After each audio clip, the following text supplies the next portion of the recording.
Hello, followers. This story shares a universe with the tale Morana Air.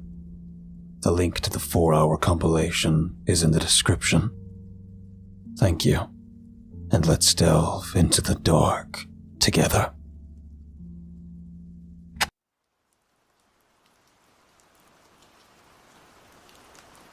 First time I got the call was a year back. It was a miserable January night, and the sky couldn't decide whether we were in a rainstorm or a snowstorm. The roads were slick, the wind howled, and, most importantly, no one was out drinking. I was going to muster up a cough and tell dispatch I needed to clock out early, but before I could gather up the theatrical spirit, a ride request came through.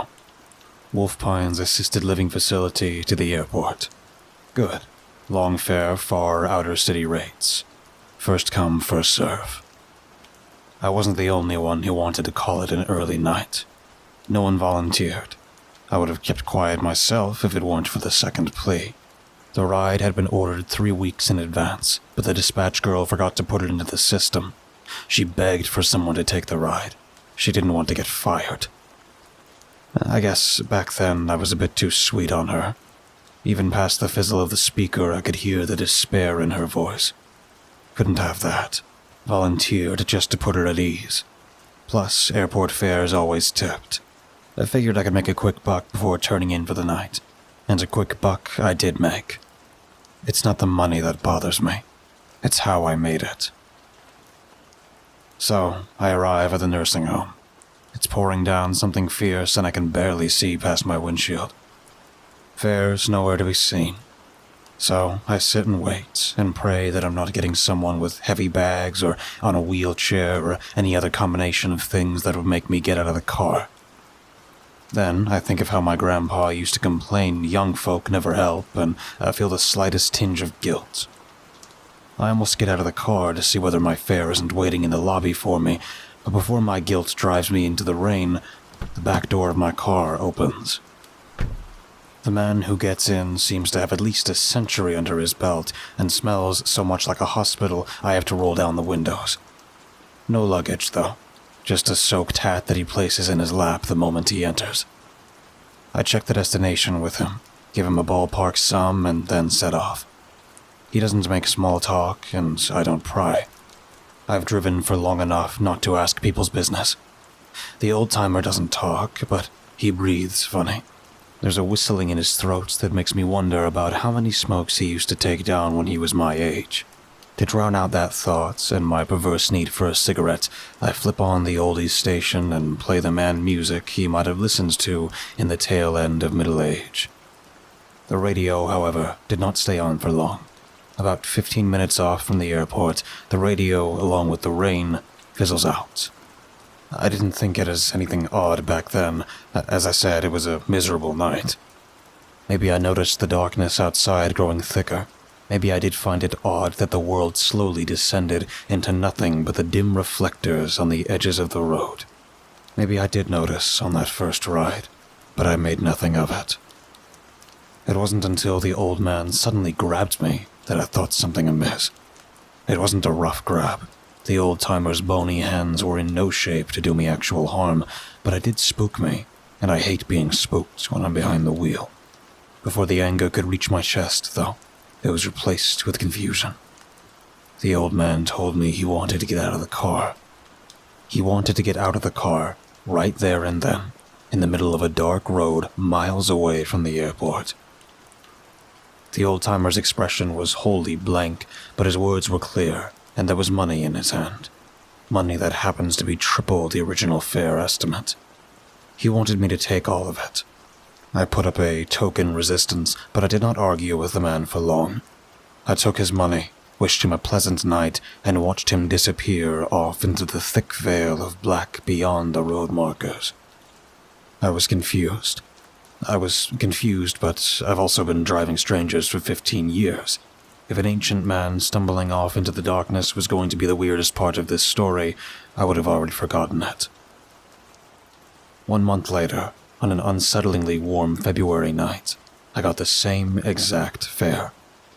Wolf Pine's assisted living facility to the airport, booked ahead of time, but once again lost to the mystery of our reservation team.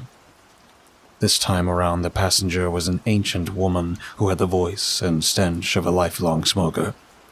Once she confirmed her destination with a froggy yes, she stayed completely silent until we reached that dark patch of road.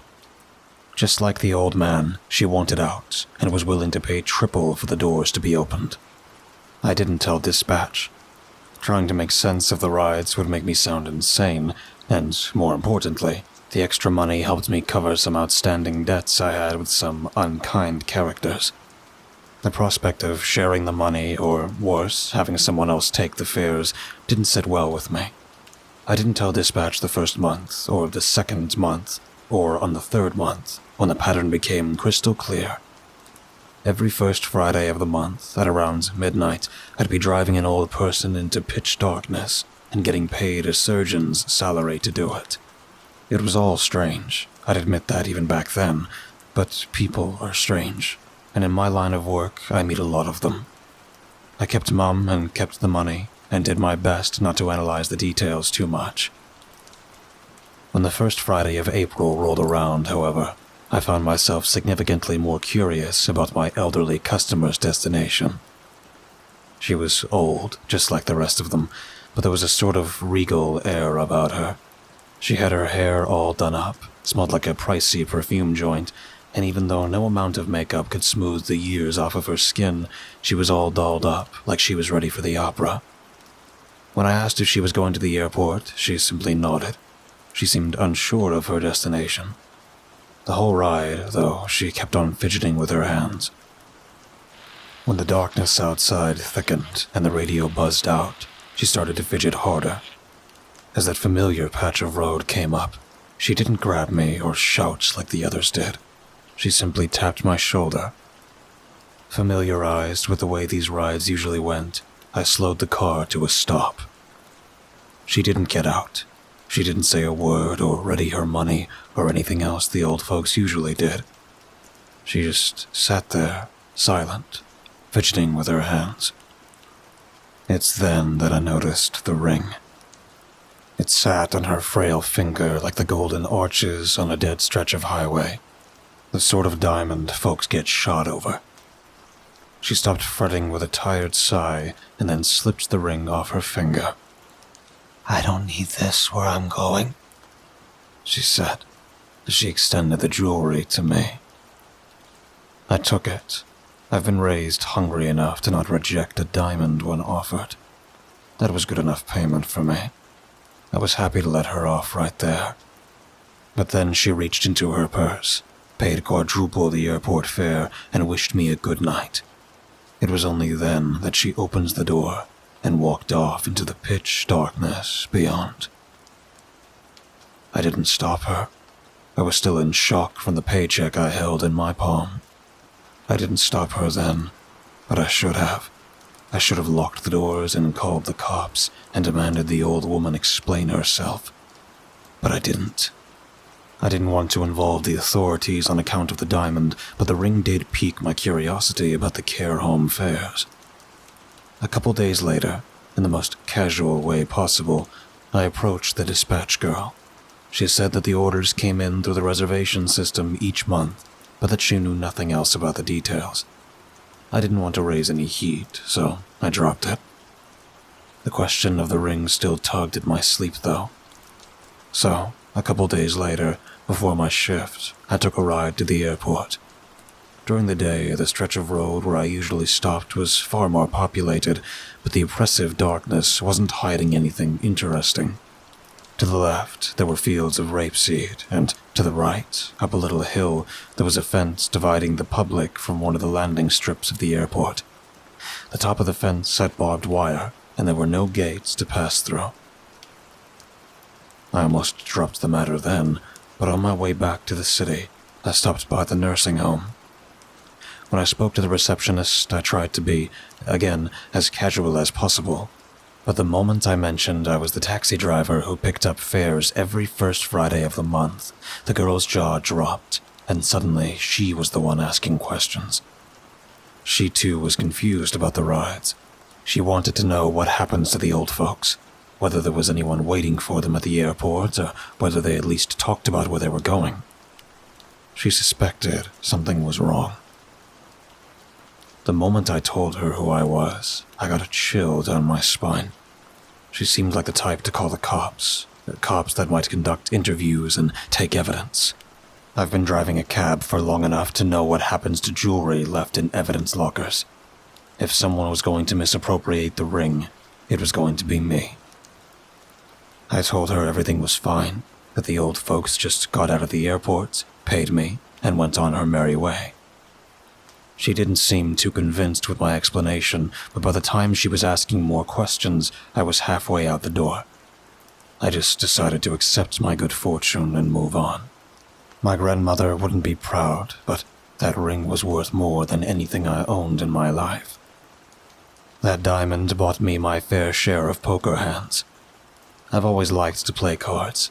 It gave me something to do on my off evenings, and every once in a while it'd afford me a nice bottle of something. I've always liked to play cards, but the rush of playing for a couple days' wages is nothing compared to cashing in a diamond. I did well. In the first 2 weeks, my luck brought me enough dividends to consider retiring.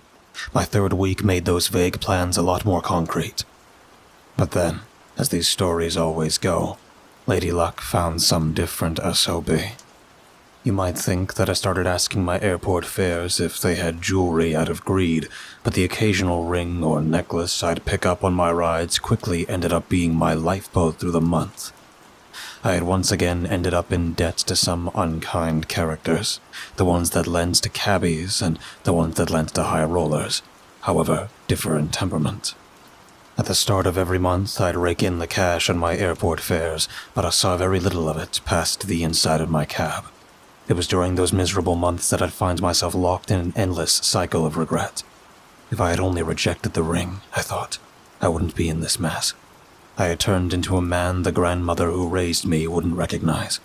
I hated myself every time I shook down the old folks for their jewelry, and I felt even worse when I had to shark it up later in the night. I regretted not putting a stop to everything while I was still ahead. I cursed myself for not rejecting that ring when I still had the chance. Yet, in all that self-loathing, I never wondered where those old-timers were going. I rejected that question. I wholeheartedly refused to wonder about the thick cloud of darkness that descended on us and the way the radio would crackle and anything at all connected with that deathly ride. I buried those questions because I knew they wouldn't lead me anywhere pleasant. For months, I kept a lid on that coffin, but 2 weeks ago, a familiar face rose from the grave. A stout woman with full cheeks and kind eyes. She looked just like my grandmother. When she got in the cab, she even grunted the same way my grandmother did whenever she got out of her chair. She told me she was going to the airport. I asked her where she was flying to. With a kind smile, she told me she wasn't allowed to say. But then, as we pulled out of the nursing home, she started to chat with me. I can't remember what we talked about, but she did start by asking how long I've been driving a cab for. Her name was Gabriella, and back in her younger years, she used to be a teacher. She asked me what my name was. When I told her, she let out a long sigh. As the darkness descended around us, Gabriella said my mother's name. My mother had been in the first class of high school students Gabriella ever taught. She remembered her well. She spoke at length about how creative my mother is and how hard she worked in class. Briefly, Gabriella mentioned what a tragedy it was that my mother passed so young. But then she continued to talk about her in the present tense, as if she was still around. Then, after telling me that I had my mother's face, she touched the side of my arm and asked me to stop the car. Taking a hefty lump of bills out of her purse, she said she would like to get out. I, again, asked her where she was going. She, again, told me she wasn't allowed to say. This time, her voice wasn't as kind. She placed the money on the armrest and reached for the door. I don't know if it was because she looked like my grandmother or because she knew my mother, or whether the guilt of the months had simply compounded and been unearthed by a familiar face. I don't know what drove me, but I refused to let the old woman out into the pitch darkness. I locked the doors. All the warmth had drained out of Gabriella. She spoke slowly, and each word slid off her lips like a dagger. She wanted out. If I wasn't going to let her out, she was going to call the police. It was as if the taxi's headlights were pointed at cloudy water. The world scarcely existed a meter or two before us. I refused to let the old woman into the incomprehensible darkness that surrounded us. In turn, she fished an old flip phone and slowly pressed in 3 numbers. Squinting her eyes at the little screen, she put the phone on speaker. My resolve was strong when she had threatened to call the police, yet it softened considerably when I heard the voice on the other side of the call. Before Gabriella responded to the cops, she gave me one last chance to back out. I did. I unlocked the doors, and she hung up and wished me a good night, and grunted her way off into the abyss. Back then, I didn't know where Gabriella was going. If I did, I would have kept the doors locked. I would have driven as far away from that horrible patch of road and gotten arrested and trialed and jailed. I would have done whatever was in my power to keep Gabriella from her grisly fate. But I didn't. I unlocked the doors and let her leave. My immediate instinct was to get as far away from that patch of road and never work a Friday night again. But my feet refused to press the pedal. Instead, I just sat there in that patch of cloudy black, completely paralyzed. My eyes were wet, and there was a hot poker traveling up my throat, and it was in that moment of absolute misery that I noticed the purse. Gabriella left behind her purse, and all that bounced in my head was my grandmother complaining about how young people don't help. I flicked on my hazard lights, grabbed the purse, and stepped out into the darkness. The flashlight on my phone did less to combat the murky night than my headlights did. With the night surrounding me being almost impenetrable, I had to palm my way around the taxi to make my way. I couldn't see anything, and in my blindness I almost turned back. But when I reached the back seat door of the taxi, the darkness gave away the slightest bit. As if Gabriella had somehow cut through the fog of black, the darkness lessened from the door of the taxi. My eyes still struggled to make sense of the world, but I could see the old woman once more. She was crawling on all 4s up the hill towards the barbed wire fence of the airport. The hill wasn't particularly steep, but she wasn't particularly young. Gabriella was struggling with her climb. Watching the old woman crawl up the hill like a shivering infant made the burning cold in my throat burst into flames. I called out to Gabriella. I demanded that she come down from the hill, that she got back in a taxi, that she explain herself. Or at least I tried to call out to her. The moment I opened my mouth, it was as if all the breath had been pulled from my lungs. The shouts that I hoped would dissuade the elderly woman from crawling up that dark hill turned into nothing but strained whispers. I took a deep breath and tried to shout once more. But then, just as Gabriella reached the top of the hill, a terrible sound blasted through the world. It was an unnameable sort of tone that was a mix of low hums and the gnashing of metal. As impossible as the sound is to describe, its volume was deafening.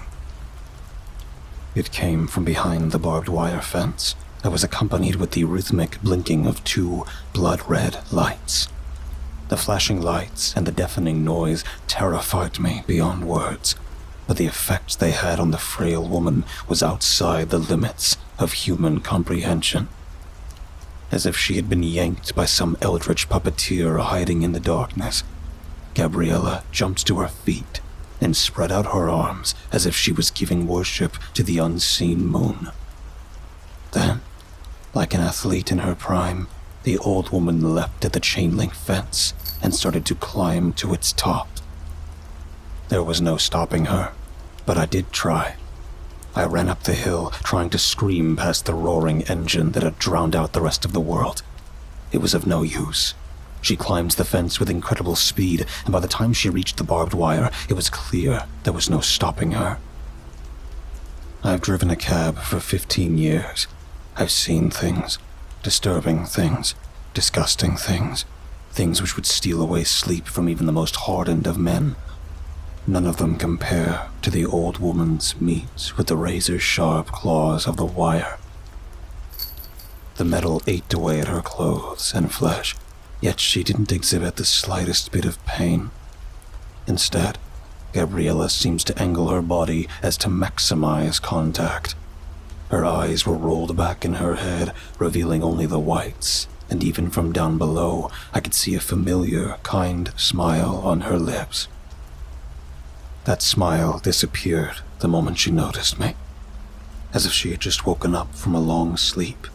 Her eyes took in the world around her in complete confusion. As gnarled as her body was by the metal teeth, however, Gabriella seemed more shocked by my presence than the state of her body. I could not hear her past the indescribable cacophony from behind the fence, but it was clear she was screaming at me. Even with her arm trapped inside of the sharp wire embrace, she tried shooing me away. Then, as suddenly as the terrible sound from beyond the fence came, it started to die down. The blood-red lights, the oppressive darkness, they too started to disappear into a regular January night. For the briefest of moments, as the impenetrable abyss turned into an overcast night, I could see hints of what was hiding behind the fence. The red lights were attached to the edges of wings. Towering above us, big as office buildings, stood a mammoth black Erebus. As massive as the plane was, however, it faded from reality as quickly as its horrid engine. By the time I could hear the old woman, her injuries had robbed her shouts of structure. She screamed in between her coughs and groans and moans that it was my fault. It was my fault that I came there and that I saw her. If someone saw her, she groaned, she wasn't allowed to go. They didn't like it when outsiders saw. By the time the paramedics arrived, she was long dead. Not being able to get her body off the fence, a fire truck joined the group of blinking lights at the side of the road. The cops were not far behind. There was no sense in telling them about the ring or any of the other rides that ended in the middle of that dark road. That would only make me a bigger suspect. In regard to the events of that night, however, I told the cops what happened. She wanted me to stop the car. She tried calling the police when I didn't want to let her off in the middle of the road. She climbs the fence herself. The authorities didn't like this explanation, and they kept me in holding for as long as they legally could, but when no evidence of wrongdoing showed, they had to let me go. When I left the station nearly 2 days later, I didn't feel victorious. I felt guilty. I had not killed the woman with my own hands. In fact, I did whatever was in my power to keep her away from the horrid things that were hiding in the darkness. I had, however, for months and months and months, led other strangers down the exact same path. I am in no financial position to leave my job, but I hoped that getting someone else to take my first Friday of the month shift would be easy. Whenever I bumped into any of my colleagues over cigarettes or coffee, however, they would avoid me. I used to be sweet on the dispatch girl. Used to be. While I was sitting in the interrogation room, she was busy making up her own theories about how responsible I was for Gabriella's death. The casual questions I asked about the airport fares suddenly turned into evidence of wrongdoing. I might have been exonerated by the state, but the stories that float around my workplace take my presumption of innocence as a farce. When I first walked out of that police station, I was certain that I would never drive between the Wolf Pines assisted living facility and the airport ever again. But as the weeks pass by, I fear that I will. No one will talk to me, let alone switch shifts with me. I fear what will happen on the first Friday of the month.